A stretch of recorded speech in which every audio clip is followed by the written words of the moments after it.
प्यारे बच्चों, सुप्रभात। कल की वीडियो में बहुपद के बारे में कुछ बताए थे। अब बहुपद से संबंधित यह प्रश्नावली है। देखिए, जैसे अब यह क्वेश्चन नंबर 1 में कुछ व्यंजक दिया हुआ है। अब इसमें बताना है किस दिए हुए व्यंजक में कौन एक चर में बहुपद है और कौन एक चर में बहुपद नहीं है। तो बहुपद के लिए हम बताए थे कि कोई भी बीजीय व्यंजक बहुपद होता है जब उस बीजीय व्यंजक में चर की घात एक धन पूर्णांक होता है। तो जब चर की घात धन पूर्णांक होता है तो वह बहुपद होता है, और उस बहुपद में जब एक ही चर राशि होती है तो हम कहते हैं कि यह बहुपद जो है एक चर में है या एक चर वाला बहुपद कहते हैं। तो जैसे यहाँ पर दिया है 4x² - 3x + 7, तो यहाँ पर हम देखेंगे कि चर की घात जो है, अब यहाँ पर चर की घात 2 है, यहाँ पर चर की घात जो है 1 है। तो पहले वाले में चर की घात 2 और 1 है जो कि एक धन पूर्णांक है, तो हम कहेंगे कि यह जो है एक बहुपद है। अब चूंकि इसमें केवल एक ही चर है यानी x दिया हुआ है, तो कहेंगे कि यह एक चर वाला बहुपद है। दूसरे नंबर पे दिया है y² + √2, तो यहां पर हम देख रहे हैं कि यहां पर चर की घात जो है 2 है और 2 जो है एक धन पूर्णांक है, तो यह भी आपका एक बहुपद है। और इसमें केवल एक चर राशि है तो यह भी एक चर राशि वाला जो है बहुपद है। अब तीसरे नंबर पे है यानी 3 करणी में t धन t करणी में 2 दिया हुआ है। तो यहां भी हमें केवल एक चर दिखाई दे रहा है, लेकिन जब हम घात लिखेंगे तो यह करणी में t दिया हुआ है, तो करणी में t का मतलब यह हो जाएगा t के घाते 1/2। तो मतलब कि यहां पर t की घात जो है यानी 1/2 है और यहां पर t की घात जो है 1 है। तो तीसरे में चर की घात जो है यानी यह जो 1/2 है, यह जो है एक धन पूर्णांक नहीं है, तो हम कहेंगे कि यह जो है बहुपद नहीं है। अब चौथे वाले को देखिए, यहां पर दिया है y + 2/y। तो यहां पर जब हम घात देखेंगे तो यहां पर घात जो है y दिया तो घात 1 हो जाएगा, और यह 2/y दिया तो इसका मतलब कि यहां पर घात जो है ऋण 1 हो जाएगी। तो यहां पर दूसरे पद की घात जो है यानी दूसरे पद में चर की घात जो है ऋण 1 है, और ऋण 1 जो है वह धन पूर्णांक नहीं है, इसलिए यह भी बहुपद नहीं है। अब अगला जो है x⁻10 + y³ + t⁻50 दिया हुआ है। तो यहां पर जो घात दिया हुआ है यानी 10 घात है, 3 घात है, 50 घात है। तो यहां पर 10, 3 और 50 जो है यह सभी धन पूर्णांक है, तो हम कहेंगे कि यह जो है बहुपद है। लेकिन यहां पर अलग अलग 3 चर है, एक चर आपका x है, दूसरा y है, तीसरा जो है t है। तो यह जो है बहुपद, यह तो बहुपद है लेकिन एक चर वाला बहुपद नहीं है। तो एक चर वाला बहुपद जो है आपका पहला है 4x² - 3x + 7, दूसरा है y² + √2। अब बाकी यह तीनों जो हैं यानी यह दोनों तो बहुपद नहीं है, यह बहुपद है लेकिन यह एक चर वाला नहीं है। अब अगला क्वेश्चन देखिए। तो अगला क्वेश्चन देखिए।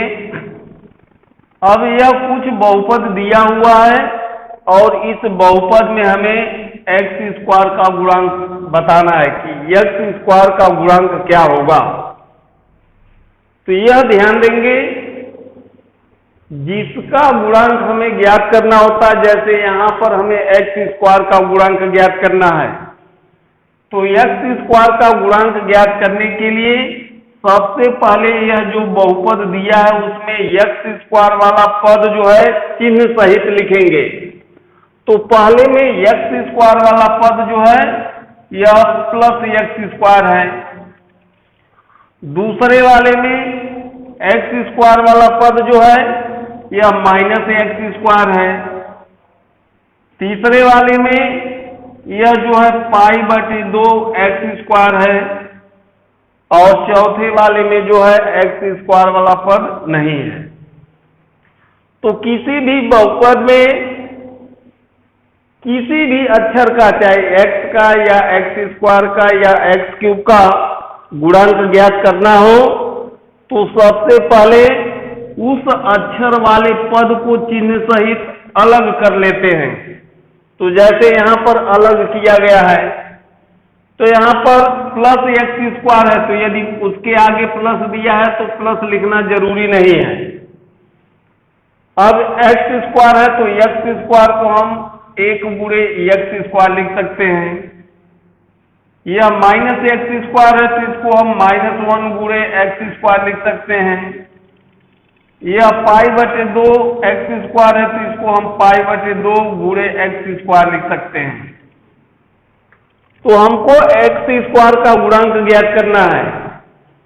तो पहले वाले में देखिए, पहले वाले में एक्स प्लस एक्स स्क्वायर दिया हुआ है, तो यहां पर हम लिख देंगे एक्स स्क्वायर का गुणांक। तो एक्स स्क्वायर का गुणांक यहां पर देखिए, एक्स स्क्वायर में 1 से गुणा किया गया है तो गुणांक इसका हो जाएगा 1।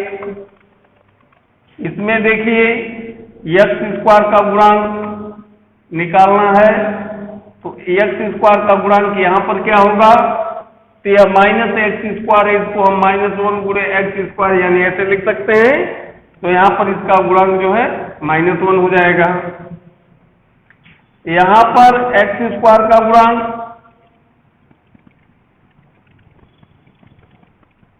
तो यहां पर देखिए पाई बटे 2 एक्स स्क्वायर को हम पाई बटे 2 गुणे एक्स स्क्वायर लिख सकते हैं। तो यही पाई बटे 2 जो है यह एक्स स्क्वायर का गुणांक कहलाएगा। तो यहां पर हम लिख देंगे पाई बटे 2। और यह जो चौथा बहुपद है इसमें एक्स स्क्वायर का गुणांक ज्ञात करना है। तो ध्यान देंगे, इस बहुपद में एक्स स्क्वायर वाला पद नहीं है। तो जब एक्स स्क्वायर वाला पद नहीं है तब यहां पर एक्स स्क्वायर का गुणांक जो है 0 होगा। तो इस तरह किसी भी बहुपद में हम एक्स स्क्वायर का गुणांक, एक्स का गुणांक या अचर गुणांक हम ज्ञात कर सकते हैं। जैसे मान लीजिए कि यहां पर तो एक्स स्क्वायर का गुणांक ज्ञात किया गया है, यह भी कर सकता है कि x का गुणांक बताइए। तो जब x का गुणांक बताना होगा तो इसको देखेंगे, तो यहां पर x का गुणांक जो है 1 हो जाएगा। इसमें मान लीजिए कर सकता है कि x क्यूब का गुणांक बताइए, तो x क्यूब का गुणांक यहां पर 1 होगा। इसमें कह सकता है कि x का गुणांक बताइए, तो यहां पर x का गुणांक जो है 1 होगा। इसमें x का गुणांक लिखिए, तो यहां पर x का गुणांक जो है करणी में 2 होगा। तो इसी तरह हम दिए गए बहुपद में x square, x cube, x या किसी भी अक्षर का हम संख्यात्मक गुणांक ज्ञात कर सकते हैं। अब यहां पर हमें ज्ञात करना है कि यहां पर कई बहुपद दिए हुए हैं, उस बहुपद की घात बताना है कि इस बहुपद की घात क्या होगी। अब जैसे पहले नंबर पे है आपका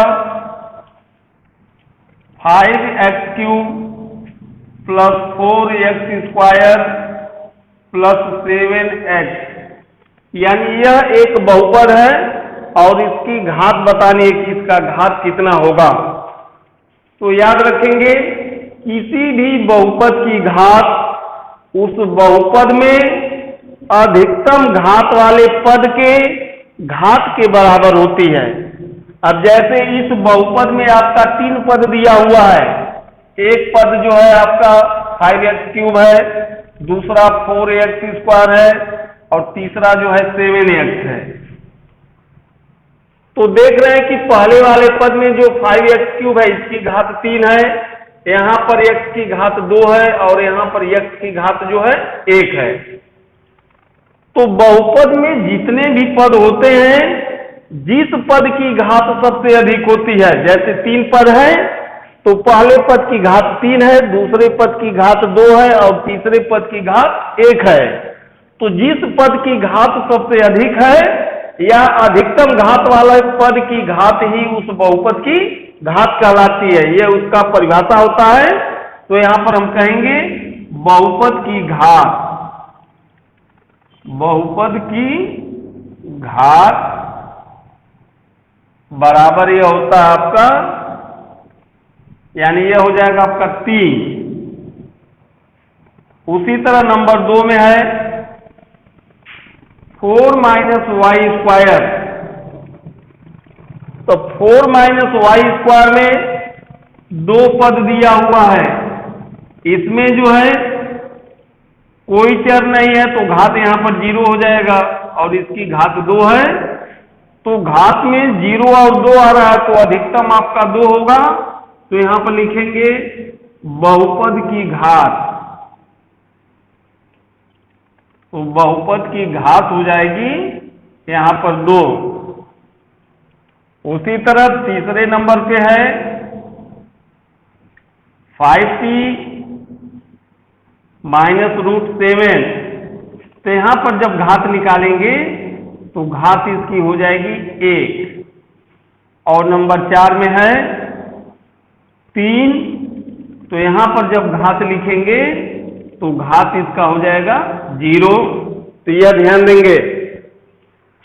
अब 3 जो है यह भी एक बहुपद है जिसे अचर बहुपद कहते हैं, और अचर बहुपद की घात जो होती है वह 0 होती है। अचर बहुपद का मतलब कि उसमें कोई भी अक्षर नहीं होता है, यानी अंग्रेजी वर्णमाला का कोई भी अक्षर नहीं होगा, तो उसे हम अचर बहुपद मानते हैं। जैसे यह 3 जो है अचर बहुपद है, 5 जो है अचर बहुपद है, 9 जो है अचर बहुपद है, यानी कोई भी संख्या लिख दी जाए तो उसे हम अचर बहुपद कहेंगे। और अचर बहुपद की घात जो होती है वह 0 होती है। यहां पर घात जो है इसकी 3 है, तो 3 घात है तो यह त्रिघात बहुपद कहलाएगा।